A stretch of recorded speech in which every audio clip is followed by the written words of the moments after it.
there were a few things that were unique about our approach.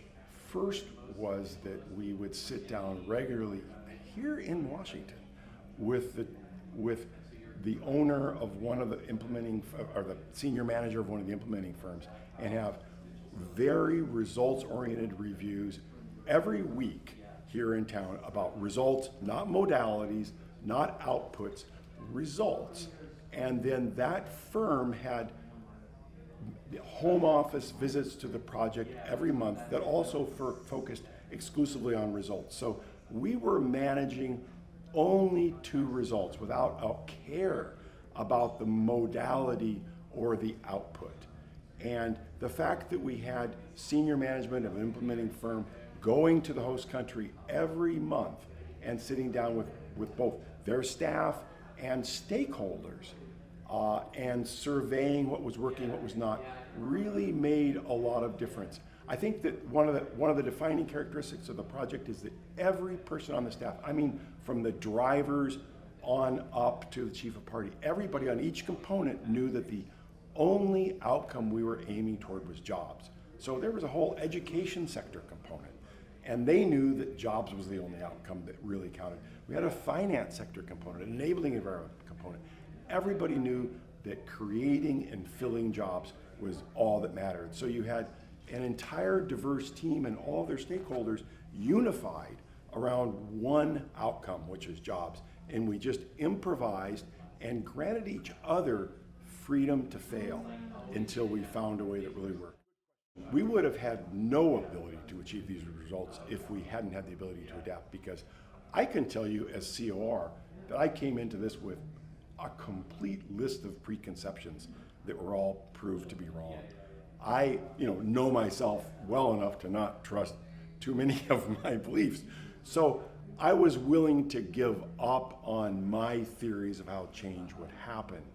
But the implementer knew that they were free to prove my shibboleths wrong and to find new ways of producing results. So without constant adaptation, had we been implementing the contract kind of by the letter of the law, it would have failed and continued to fail, for as long as we kept it going.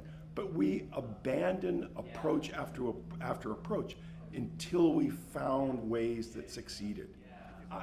I've found that the principles of collaboration and learning and constant adaptation really work. I mean, this is a project that ended up producing many, many times over the results that we ever could have anticipated. And most people in my own field don't think it's remotely possible to produce these kinds of outcomes still to this day. They think it's like a scam or something. Fortunately, we have a big monitoring component to prove that it's not. The monitoring component is unique in that it's so empowered in this project.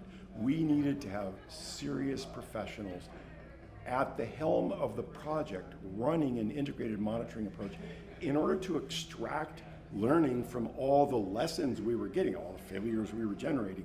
We empowered our monitoring program or component to authorize to shut down any intervention and to choose among interventions, because they knew that they knew the only result that mattered was jobs. And if they couldn't document that we were actually producing jobs and that we were solely causally responsible and that all the jobs were attributable to our intervention, then the intervention was a waste of time and money for the project. So they were shutting down interventions as we went. But then they had unique access to all the different components of the project and were able to point out different trends that signified opportunities for the rest of the project. So monitoring is a very significant component that is unique in how it is empowered on this project. And empowering monitoring had everything to do with the success of the program. It could not have succeeded without a really professional monitoring operation that was adequately empowered.